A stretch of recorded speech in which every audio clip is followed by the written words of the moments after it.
8 मार्च भूगोल का पूरा पेपर मिल चुका है। नमस्कार प्यारे बच्चों, स्वागत आप सभी का आपके अपने YouTube चैनल में। अगर आप राजस्थान बोर्ड कक्षा 12 के स्टूडेंट हैं और 8 मार्च भूगोल जियोग्राफी पेपर की आप तैयारी कर रहे हैं तो ये वीडियो आप सभी बच्चों के लिए स्पेशल है, तो वीडियो को आपको कंप्लीट देखना है। इस वीडियो में मैं आपको राजस्थान बोर्ड कक्षा 12 भूगोल जियोग्राफी का एक ऐसा पेपर देने वाला हूं जो आपके 8 मार्च को आने वाला है। अगर आपने एग्जाम से पहले इस पूरे पेपर को आपने अच्छे से तैयार कर लिया तो भूगोल के पेपर में, जियोग्राफी के पेपर में 8 मार्च को आप पूरे 56 नंबर फोड़ सकते हैं। अगर आपको भी भूगोल जियोग्राफी के पेपर में 8 मार्च को पूरे 56 मार्क्स अगर आपको लाने हैं तो ये पूरा पेपर आपको तैयार करना है। तो सबसे पहले पेपर में आपको नामांकन, रोल नंबर है, इसका बॉक्स दिया गया है। तो इस बॉक्स में सबसे पहले आपको आपके जो रोल नंबर है वो फिल करने हैं। और यहाँ पर आप देख सकते हैं भूगोल का ये पेपर है, जियोग्राफी का ये पेपर है, आपके उच्च माध्यमिक परीक्षा 2025 का ये पेपर है आपके। और समय आप देख सकते हैं 3 घंटे 15 मिनट आपको दिए गए हैं। 3 घंटे 15 मिनट में जियोग्राफी भूगोल का ये पूरा पेपर आपको हल करना है। और पूर्णांक आप देख सकते हैं 56 नंबर का ये पेपर आपके होने वाला है। अगर आपको भी 8 मार्च जियोग्राफी भूगोल के पेपर में अगर आपको भी पूरे 56 नंबर अगर आपको लाने हैं तो ये पूरा पेपर आपको तैयार करना है। तो सबसे पहले आप देख सकते हैं परीक्षार्थियों के लिए जो सामान्य निर्देश हैं, जो जनरल इंस्ट्रक्शन है वो दिए गए हैं, तो इनको आपको जरूर फॉलो करना है। तो इसमें पहला निर्देश दे रखा है कि परीक्षार्थी सर्वप्रथम अपने प्रश्न पत्र पर नामांक अनिवार्यतः लिखें। और दूसरा निर्देश दे रखा है कि सभी प्रश्न करने अनिवार्य हैं। और तीसरा निर्देश दे रखा है कि प्रत्येक प्रश्न का उत्तर है वो दी गई उत्तर पुस्तिका में लिखें। तो इस वीडियो के अंदर भूगोल जियोग्राफी का पूरा पेपर आपको मिलने वाला है, तो वीडियो को आपको कंप्लीट देखना है। पहले आपको खंड ए दिया गया है, सेक्शन ए आपको दिया गया है। और सेक्शन ए में प्रश्न संख्या 1 है आपके वस्तुनिष्ठ प्रश्न, मल्टीपल चॉइस क्वेश्चंस, यानी क्वेश्चन नंबर फर्स्ट के अंदर आपको मल्टीपल चॉइस क्वेश्चन दिए गए हैं, वस्तुनिष्ठ प्रश्न दिए गए हैं। तो इनमें पहला प्रश्न दे रखा है आपको कि मानव विकास प्रतिवेदन 2020 के अनुसार अति उच्च वर्ग में सम्मिलित देशों की संख्या है। तो ए ऑप्शन में दे रखा है 66, बी ऑप्शन में दे रखा है 53, सी ऑप्शन में दे रखा है 37 और डी ऑप्शन में दे रखा है 33। तो इसमें कौन सा ऑप्शन करेक्ट होगा वो आपको लिखना है। और इसमें जितने भी मल्टीपल चॉइस हैं इन सभी क्वेश्चंस के आंसर आपको कमेंट बॉक्स में बताना है। अगर फिर भी आपको किसी क्वेश्चंस में डाउट है, प्रॉब्लम है, तो वो आप कमेंट करके बता सकते हैं। दूसरा प्रश्न है आपके कि आदिकालीन निर्वाह कृषि को मेक्सिको में क्या कहते हैं। तो ए ऑप्शन में दे रखा है जूमिंग, बी ऑप्शन में दे रखा है लदांग, सी ऑप्शन में है मिल्पा और डी ऑप्शन में है आपके कोल खहोज। तो इसमें भी 4 ऑप्शन आपको दिए गए हैं, कौन सा ऑप्शन करेक्ट होगा वो आपको बताना है। उसके बाद में क्वेश्चन नंबर 3 आपको दे रखा है कि अंगूर, अंजीर व जैतून का उत्पादन किया जाता है। तो ए ऑप्शन में दे रखा है वाणिज्य अनाज कृषि क्षेत्र में, बी ऑप्शन है भूमध्य सागरीय कृषि क्षेत्र में, सी ऑप्शन है आपके डेयरी कृषि क्षेत्र में और डी ऑप्शन है मिश्रित कृषि क्षेत्र में। तो इसमें भी 4 ऑप्शन आपको दिए गए हैं, कौन सा ऑप्शन आपका करेक्ट होगा, सही होगा, वो आपको लिखना है। उसके बाद में क्वेश्चन नंबर 4 आपको दे रखा है। क्वेश्चन नंबर 4 आप देख सकते हैं कि गैर सरकारी संगठन अंग है। तो ए ऑप्शन दे रखा है व्यापार का, बी ऑप्शन दे रखा है परिवहन का और सी ऑप्शन दे रखा है सेवा का और डी ऑप्शन दे रखा है संचार का। तो इसमें भी 4 ऑप्शन आपको दिए गए हैं, कौन सा ऑप्शन करेक्ट होगा, सही होगा, वो आपको लिखना है। उसके बाद में 5वां प्रश्न दे रखा है आपके कि नीति निर्धारक अंग हैं। तो नीति निर्धारक अंग कौन से हैं। तो ए ऑप्शन में है द्वितीयक क्रियाकलाप का और बी ऑप्शन में है तृतीयक क्रियाकलाप का और सी ऑप्शन है चतुर्थक क्रियाकलाप का और डी ऑप्शन है आपके पंचम क्रियाकलाप का। तो इसमें भी आपको सही उत्तर है, सही विकल्प है वो आपको चुनना है। उसके बाद में प्रश्न संख्या 6 आपके कि संघ और प्रशांत रेल मार्ग निम्न 2 नगरों को आपस में जोड़ता है। तो कौन कौन से नगरों को जोड़ता है। तो ए ऑप्शन में है सेंट पीटर्सबर्ग को और यहाँ पर इसके साथ दे रखा है व्लादिवोस्टोक से। और बी ऑप्शन में दे रखा है न्यूयॉर्क को सान फ्रांसिस्को से, और स ऑप्शन में दे रखा है प्रथ को सिडनी से, और द ऑप्शन दे रखा है पेरिस को इस्तांबुल से। ओके, तो इसमें भी 4 विकल्प आपको दिए गए हैं, 4 ऑप्शन आपको दिए गए हैं। कौन सा ऑप्शन करेक्ट होगा वो आपको लिखना है। प्रश्न संख्या 7 है आपके, ऑस्ट्रेलियाई पार महाद्वीपीय रेल मार्ग निम्न 2 नगरों को आपस में जोड़ता है। तो ए ऑप्शन है आपके पेरिस को इस्तांबुल से, और बी ऑप्शन है न्यूयॉर्क को सैन फ्रांसिस्को से, और सी ऑप्शन है पर्थ को सिडनी से, और द ऑप्शन है सेंट पीटर्सबर्ग को व्लादिवोस्टॉक से। ओके, तो इसमें भी 4 ऑप्शन आपको दिए गए हैं। कौन सा ऑप्शन करेक्ट होगा वो आपको लिखना है। प्रश्न संख्या 8 दे रखा है आपकी, विश्व व्यापार संगठन की स्थापना कब हुई। तो विश्व व्यापार संगठन है उसकी स्थापना कब हुई थी। तो ए ऑप्शन में दे रखा है जनवरी 1995, बी ऑप्शन है जनवरी 1996, सी ऑप्शन है जनवरी 1997, और द ऑप्शन है जनवरी 1998। तो इसमें भी 4 ऑप्शन आपको दिए गए हैं, 4 विकल्प आपको दिए गए हैं। कौन सा ऑप्शन करेक्ट होगा, सही होगा, वो आपको लिखना है। प्रश्न संख्या 9 है आपके, किस देश के कालीन प्रसिद्ध हैं। तो कौन से देश के कालीन है वो प्रसिद्ध है। तो ए ऑप्शन में है चीन, बी ऑप्शन में है आपके इंडोनेशिया, सी ऑप्शन में है ईरान, और द ऑप्शन में है फ्रांस। तो इसमें भी 4 ऑप्शन आपको दिए गए हैं। कौन सा ऑप्शन करेक्ट होगा वो आपको लिखना है। प्रश्न संख्या 10 दे रखा है आपके कि जनगणना वर्ष 1991 में भारत में दशकीय वृद्धि दर कितनी थी। तो ए ऑप्शन में दे रखा है 17.64%, बी ऑप्शन में है 11.60%, सी ऑप्शन में है 21.54%, और द ऑप्शन में है 23.85%। उसके बाद में प्रश्न संख्या 11 आपको दे रखा है कि आधुनिक भारत के संदर्भ में वर्तमान में कितनी भाषाएं अनुसूचित हैं।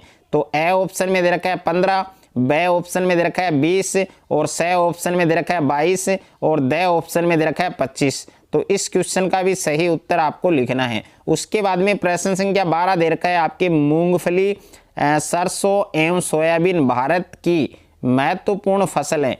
तो ए ऑप्शन में दे रखा है तिलहन फसल, और बी ऑप्शन में दे रखा है अनाज फसल, और सी ऑप्शन में है दालें, और द ऑप्शन में है रेशेदार फसल। तो इसमें भी 4 ऑप्शन आपको दिए गए हैं। कौन सा ऑप्शन करेक्ट होगा, सही होगा, वो आपको लिखना है। प्रश्न संख्या 13 दे रखा है आपके, ओस अमन और बोरो संबंधित है। तो ए ऑप्शन है गन्ना से, बी ऑप्शन है आपके चाय से, सी ऑप्शन है गेहूं से, और द ऑप्शन है चावल से। उसके बाद में प्रश्न संख्या 14 है, पूर्व पश्चिम गलियारा निम्न शहरों को जोड़ता है। तो ए ऑप्शन है पोरबंदर को श्रीनगर से, बी ऑप्शन है आपके सिलचर को पोरबंदर से, और सी ऑप्शन है श्रीनगर को कन्याकुमारी से, और द ऑप्शन है कन्याकुमारी को सिलचर से। तो इसमें भी 4 विकल्प आपको दिए गए हैं। कौन सा विकल्प आपका सही होगा वो आपको लिखना है। प्रश्न संख्या 15 है, निम्न में से भारत के पश्चिमी तट पर स्थित समुद्री पतन है। तो ए ऑप्शन में है हल्दिया, बी ऑप्शन में है तूतीकोरिन, सी ऑप्शन में है पारादीप, और द ऑप्शन में है आपके मार्मागांव। उसके बाद में नेक्स्ट है आपके प्रश्न संख्या 16 आपको दे रखा है कि निम्न में से अंतर्राष्ट्रीय हवाई पतन कौन सा है। तो ए ऑप्शन है जोधपुर, बी ऑप्शन है आपके जयपुर, सी ऑप्शन है आपके उदयपुर, और द ऑप्शन है आपके कानपुर। उसके बाद में नेक्स्ट है आपके प्रश्न संख्या 2 आपको दे रखा है, रिक्त स्थानों की पूर्ति कीजिए। तो इसमें आपको रिक्त स्थानों की पूर्ति करनी है। तो इसमें पहला दे रखा है आपके कि सामाजिक और सांस्कृतिक विकास के साथ मानव बेहतर और अधिक और रिक्त स्थान का विकास करते हैं। तो इस रिक्त स्थान में क्या आने वाला है वो आपको फिल करना है। दूसरा है आपके रिक्त स्थान दे रखा है के अनुसार स्वतंत्रता में वृद्धि भी विकास लाने वाला सर्वाधिक प्रभावशाली माध्यम है। तो इस रिक्त स्थान में क्या आएगा वो आपको फिल करना है। तीसरा है आपके विस्तृत वाणिज्य अनाज कृषि क्षेत्र अमेरिका के कौन से मैदान क्षेत्र में अवस्थित है। तो इस रिक्त स्थान में क्या आएगा वो आपको फिल करना है। और उसके बाद में प्रश्न संख्या 4 दे रखा है आपके फुटकर व्यापार में वृहत स्तर पर सबसे पहले नवाचार लाने वाले उपभोक्ता कौन से समुदाय थे। तो इस रिक्त स्थान में क्या आएगा वो आपको फिल करना है। उसके बाद में 5वां दे रखा है आपके रिक्त स्थान संयुक्त राज्य अमेरिका की एक प्रसिद्ध पाइपलाइन है। और 6ठा प्रश्न दे रखा है दास व्यापार को 1972 में और रिक्त स्थान में समाप्त कर दिया गया था। तो इस रिक्त स्थान में क्या आएगा वो आपको बताना है। और 7वां प्रश्न दे रखा है, रिक्त स्थान वह व्यक्ति हैं जो एक वर्ष में कम से कम 183 दिन यानी या 6 महीने काम करता है। और 8वां प्रश्न दे रखा है, रुड़की एक नगर है, तो कौन सा नगर है। और 9वां प्रश्न है, जल क्रांति अभियान भारत सरकार द्वारा आरंभ किया गया। और 10वां प्रश्न दे रखा है, भारत में लगभग 1/4 संचारी रोग जनित होते हैं, तो इस रिक्त स्थान में क्या आएगा वो आपको फिल करना है। उसके बाद में प्रश्न संख्या 3 आपको दे रखा है, अति लघुतरात्मक प्रश्न, और यानी very short answer type questions दे रखे हैं। तो इसमें प्रश्न संख्या 1 है कि LNC सैंपल के अनुसार मानव भूगोल को परिभाषित कीजिए, यानी LNC सैंपल के अनुसार मानव भूगोल है उसकी परिभाषा लिखनी है। दूसरा प्रश्न है आपके उच्चतर जीवन प्रत्याशा का क्या अर्थ है। और तीसरा प्रश्न है आपके व्यापारिक केंद्र क्या होते हैं, तो व्यापारिक केंद्र के बारे में आपको लिखना है। और उसके बाद में 4 नंबर दे रखा है आपके कि स्वेज नहर किन 2 सागरों को जोड़ती है, तो स्वेज नहर है वो कौन कौन से 2 सागरों को जोड़ती है, तो वो आपको लिखना है। और उसके बाद में 5वां प्रश्न दे रखा है कि नीरू मेरू कार्यक्रम किस राज्य में संचालित हैं। और 6ठा प्रश्न दे रखा है, बड़ी रेल लाइन में 2 पटरियों के बीच की जो दूरी है वो कितनी होती है।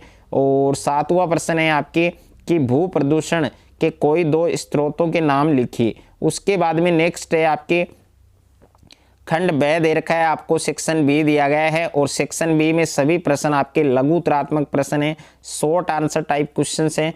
और इसमें प्रश्न संख्या 4 है आपके कि सामाजिक भूगोल के 3 उप क्षेत्रों के नाम लिखिए, तो सामाजिक भूगोल है उसके कोई 3 उप क्षेत्रों के नाम आपको लिखने हैं। और 5वां प्रश्न दे रखा है, ऋतु प्रवास किसे कहते हैं, एक उदाहरण दीजिए, तो ऋतु प्रवास है उसकी डेफिनेशन लिखनी है, उसका एक एग्जाम्पल देना है। और 6ठा प्रश्न है आपके नगरीय बाजार केंद्रों को संक्षेप में समझाइए। और 7वां प्रश्न है वृद्ध जिले सेंट लॉरेंस समुद्री मार्ग पर संक्षिप्त टिप्पणी आपको लिखनी है। और उसके बाद में 8वां प्रश्न दे रखा है, व्यापार संतुलन से आप क्या समझते हैं। और 9वां प्रश्न दे रखा है, यदि आपको नीति निर्धारक बनाया जाए तो राष्ट्रीय युवा नीति में किन तत्वों को सम्मिलित करेंगे। और 10वां प्रश्न दे रखा है, स्मार्ट सिटी मिशन को क्रियान्वित करने के लिए 3 उपाय हैं वो आपको देने हैं। और 11वां प्रश्न दे रखा है आपको कि जल के गुणों के ह्रास पर संक्षिप्त टिप्पणी लिखिए। और 12वां प्रश्न दे रखा है, भारत में उपग्रह संचार की भूमिका की जो संक्षिप्त विवेचना है वो आपको करनी है। और 13वां प्रश्न दे रखा है आपको कि कोयला क्षेत्र तलचर का आलोचनात्मक विश्लेषण है वो आपको करना है। उसके बाद में खंड 6 है आपके, सेक्शन सी है। और सेक्शन सी में सभी प्रश्न आपको दीर्घ उत्तरीय दे रखे हैं और यहाँ पर प्रत्येक प्रश्न आपके 3 नंबर का है। तो प्रश्न संख्या 14 है कि जनसंख्या वितरण को प्रभावित करने वाले भौगोलिक कारकों का विश्लेषणात्मक अध्ययन कीजिए। और इसके अथवा में प्रश्न है कि जनसंख्या वितरण को प्रभावित करने वाले आर्थिक कारकों का विश्लेषणात्मक अध्ययन आपको करना है। उसके बाद में नेक्स्ट दे रखा है प्रश्न संख्या 15 दिया गया है आपको कि गन्ना उत्पादन के लिए आवश्यक भौगोलिक परिस्थितियां एवं भारत में उत्पादन क्षेत्र आपको बताने हैं। और इसके अथवा में प्रश्न है चाय उत्पादन के लिए आवश्यक भौगोलिक परिस्थितियां एवं भारत में जो उत्पादक क्षेत्र हैं वो आपको लिखने हैं। उसके बाद में क्वेश्चन नंबर 16 है कि इंदिरा गांधी नहर कमान क्षेत्र विकास के 3 उपाय सुझाइए। इसके अथवा में प्रश्न है सूखा संभावित क्षेत्र विकास के 3 उपाय आपको सुझाने हैं। उसके बाद में खंड दे रखा है, सेक्शन डी दे रखा है। और सेक्शन डी में सभी प्रश्न आपको निम्नात्मक दे रखे हैं, इजी टाइप क्वेश्चन दे रखे हैं। तो क्वेश्चन नंबर 17 है कि उद्योगों का आकार किस पर निर्भर करता है। और आकार के आधार पर उद्योगों को वर्गीकृत करते हुए उदाहरण सहित आपको समझाने हैं। और इसके अथवा में प्रश्न दे रखा है आपको कि उच्च प्रौद्योगिकी उद्योग किसे कहते हैं और उच्च प्रौद्योगिकी उद्योग की जो संकल्पना है वो आपको समझानी है। उसके बाद में 18वां प्रश्न दे रखा है आपको कि भारत में अब्रक संसाधनों पर संक्षिप्त टिप्पणी लिखिए। और इसके अथवा में प्रश्न है कि भारत के भूतापीय ऊर्जा संसाधनों पर संक्षिप्त आपको विस्तृत टिप्पणी लिखनी है। और उसके बाद में नेक्स्ट दे रखा है आपको सेक्शन ई भी आपको दिया गया है पेपर में। प्रश्न संख्या 19 है कि दिए गए विश्व के रेखा मानचित्र में निम्नलिखित समुद्री पतन को अंकित कीजिए। तो इसमें फर्स्ट है आपके योकोहामा और ब में दे रखा है मेलबोर्न, स में दे रखा है लंदन और द में दे रखा है आपके अदन। और उसके बाद में प्रश्न संख्या 20 दे रखा है, दिए गए भारत के रेखा मानचित्र में निम्नलिखित नदी बेसिनों को अंकित कीजिए। तो इसमें फर्स्ट है आपके सुवर्ण रेखा बेसिन और ब में दे रखा है पेनार बेसिन और स में दे रखा है नर्मदा बेसिन और द में दे रखा है साबरमती बेसिन। तो प्यारे बच्चों, अगर आपने पूरे प्रश्न आपने अच्छे से तैयार कर लिए, पूरा पेपर अगर आपने अच्छे से तैयार कर लिया, तो जियोग्राफी के पेपर में, भूगोल के पेपर में 8 मार्च को आप पूरे 56 मार्क्स हैं वो फोड़ सकते हैं, पूरे 56 नंबर है वो आप आराम से ला सकते हैं। अगर आपको ये वीडियो अच्छा लगे तो वीडियो को आप ज़्यादा से ज़्यादा शेयर करें, ज़्यादा से ज़्यादा वीडियो को लाइक करें, और चैनल पर आप नए हैं तो चैनल को आप सब्सक्राइब कर लीजिए और साथ में नोटिफिकेशन बेल को प्रेस कर लीजिए।